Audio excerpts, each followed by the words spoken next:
2024 లేదా 25లో డిగ్రీ లేదా బీటెక్ చదివారా? సాఫ్ట్‌వేర్ జాబ్ కోసం ఎదురు చూస్తున్నారా? అయితే కోడ్ జ్ఞాన్ 100 డేస్ కోర్సులో చేరండి. జాబ్ సాధించండి. నమస్కారం అనిల్ సింగ్ గారు. నమస్తే శిరీష. సార్, చాలా మంది కూడా పెట్టుబడి పెట్టేదే వాళ్ళకి లాభం రావాలి అనే ఆలోచనతోటే స్టార్ట్ చేస్తూ ఉంటారు.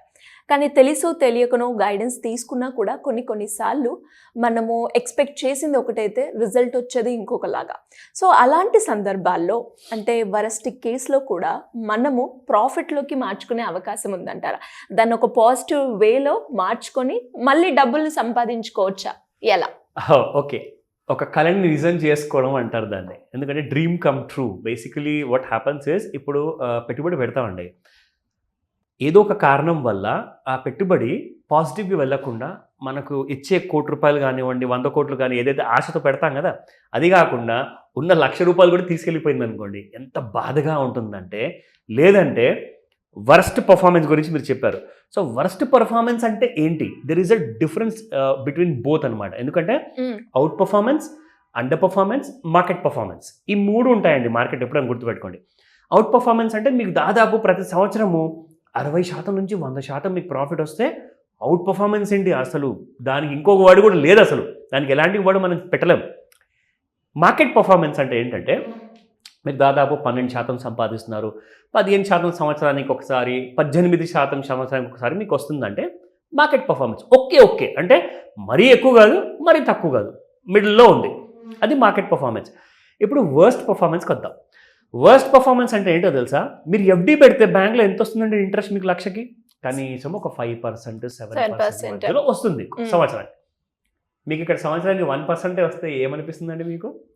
కనీసం ఎఫ్డీలో అన్నా నేను డబ్బులు పెట్టుకుంటే, దాచుకుంటే నాకు 5% వచ్చేది. నాకు ఇక్కడ 1% సంవత్సరానికి వస్తే నా దురదృష్టమా, లేదు నేను ఎక్కడన్నా తప్పు చేశానా, ఇప్పుడు నేను ఇందులో నుంచి ఎలా బయటపడాలి? ప్రశ్న అది. That is the question. ఇందులో నుంచి నేను బయటికి రావాలి. నేను లాస్ అయ్యాను 1% అంటే నాకు 15%, 12% వచ్చే రిటర్న్స్లో అంతవరకు రాలేదంటే లాసే కదండి, నా ప్రెషస్ టైం. మీకు ఇంకో విషయం తెలుసా? ఎంతమంది ఎన్ని సంవత్సరాల నుంచి సఫర్ అవుతున్నారు? 20 సంవత్సరాల నుంచి సఫర్ అవుతున్నారు. కొంతమంది అంటే కూడా వాళ్ళు ఎంత జనాభా తెలుసా? లక్షల్లో ఉన్నారండి. బిట్వీన్ 1%, 2%, 3% పర్ యానం సంపాదిస్తున్నారు వాళ్ళు మ్యూచువల్ ఫండ్లో ఇన్వెస్ట్మెంట్ పెట్టి. మళ్ళీ ఎందుకు పెట్టాలండి? అవసరమా మనకు? ఎఫ్డీనే బెస్ట్ కదా. నేను ఎఫ్డీలో పెట్టుకుంటే నాకు రిస్క్ ఉండదు, నాకు లాస్ వచ్చే అవకాశం ఉండదు, నేను హ్యాపీగా ఉంటాను కదా అంటారు. కానీ ఒకటే మాట చెప్తా, మీరు దయచేసి ఇప్పుడు ఇక్కడ రిటర్న్స్ రాలేదు కదా మ్యూచువల్ ఫండ్ అని చెప్పి దాన్ని తిట్టకండి. మనం ఎక్కడ తప్పు చేస్తున్నామో అది తెలుసుకోండి, మనం దాన్ని ఎలా చక్కదిద్దాలి. ఎక్కడ తప్పు చేస్తారు sir? Absolutely, that's a wonderful question. ఇప్పుడు చెప్తా. అందరూ ఏం చేస్తారంటే, నా ఫ్రెండ్ చెప్పాడు, నా ఏజెంట్ చెప్పాడు, మా మావయ్య చెప్పాడు, వాళ్ళు ఇందులోనే ఇన్వెస్ట్ చేశారు. కరెక్ట్, వాళ్ళు ఎంత చేశారో అది తెలియదు, కానీ ఈయన మాత్రం బాగానే పెడతాడు అక్కడ. వాళ్ళ మాట వినేసి, నాకు తెలియదు సార్, స్టాక్ మార్కెట్ అంటే తెలియదు, షేర్స్ అంటే తెలియదు, నేను మ్యూచువల్ ఫండ్ వాడు పెట్టమన్నాను, నేను పెడుతున్నా అంతే. దయచేసి ఎవరిని బ్లేమ్ చేయకండి, బ్లైండ్గా నమ్మొద్దు. మీరు నేర్చుకోండి. మా ప్రయత్నం అది ఇక్కడ సుమన్ టీవీలో. So that if you learn more, you earn more. It's as simple as that. So నేనేం చెప్తానంటే, మీ నెగటివ్లో ఉన్న ఆర్ వర్స్ట్ కైండ్ ఆఫ్ పర్ఫార్మెన్స్లో ఉన్న ఫండ్ ఏదైతే ఉందో దాన్ని మనము రాబోయే 1 లేదా 5 years మధ్యలో రికవర్ చేసి కనీసం 1 కోటి నుంచి 5 కోట్లు మీకు ప్రాఫిట్ వచ్చేలా మనం చేయాలి. ఏంటంటే ప్రాఫిట్ లోకి తీసుకురాకపోవడమే కాకుండా అదనంగా మనము డబ్బులు సంపాదించుకోవచ్చు. 1 కోటి నుంచి 5 కోట్ల మధ్యలో మీకు లాభం కూడా జరగబోతుంది. ఎలా సార్? అది 1 to 5 years, 1 to 5 crores. ఓకేనా? This is possible. ఎలా? This is purely called as stock market investment, mutual fund investment భాషలో, ఆ టర్మినాలజీలో దీన్ని అంటారు పోర్ట్ఫోలియో చర్నింగ్. పోర్ట్ఫోలియో చర్నింగ్ అంటారు దీన్ని. సో పోర్ట్ఫోలియో చర్నింగ్ అంటే ఏంటంటే సింపుల్ అండి. ఇప్పుడు మీ దగ్గర ఒక చిన్న పికప్ వ్యాన్ ఉంది. ఆ పికప్ వ్యాన్లో మీరు కొన్ని ఇనుప సామాన్లు వేసుకొని మీరు ఇక్కడి నుంచి అక్కడికి ట్రాన్స్పోర్ట్ చేయాలి. లాజిస్టిక్స్ బిజినెస్ ఉంది. ఒకవేళ మీరు అదే ఆ వెహికల్ని ఓవర్లోడ్ చేస్తే ఏమవుతుందండి? బండి ఖరాబ్ అయిపోతుంది, టైర్లు పంక్చర్ అవుతాయి, ఎంజిన్ మొత్తం క్లోజ్ అయిపోతుంది, బండి మొత్తం పాడైపోతుంది. అంటే అందులో మీరు ఎంతైతే వెయిట్ వెయ్యాలో అంత వెయిట్ వేస్తేనే అది బండి మీకు డెస్టినేషన్ వరకు వెళ్తుంది.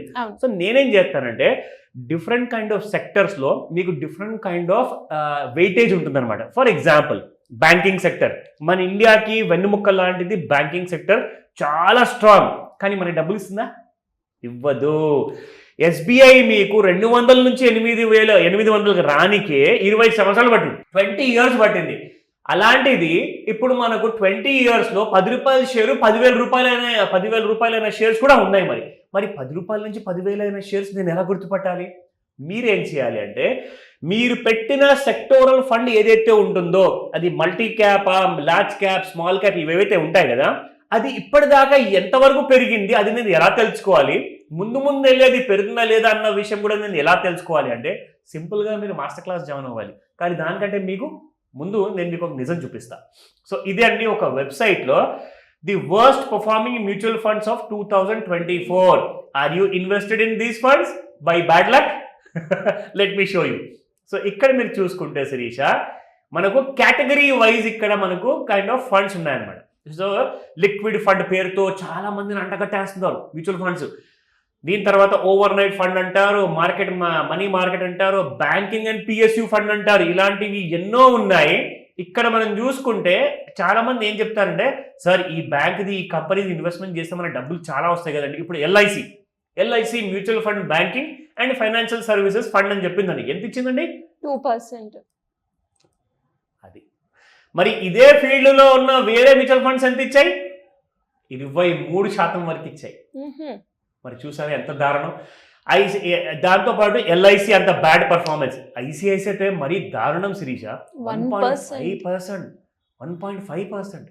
ఎక్కడ 23% ఇండస్ట్రీలో యావరేజ్ చూసుకుంటే ఎక్కడ 1% అండి. సో ఇలాంటి తప్పులు మనం తెలుసో తెలియకో చేస్తాం. కానీ మీరు నమ్మకము వదులుకోకండి.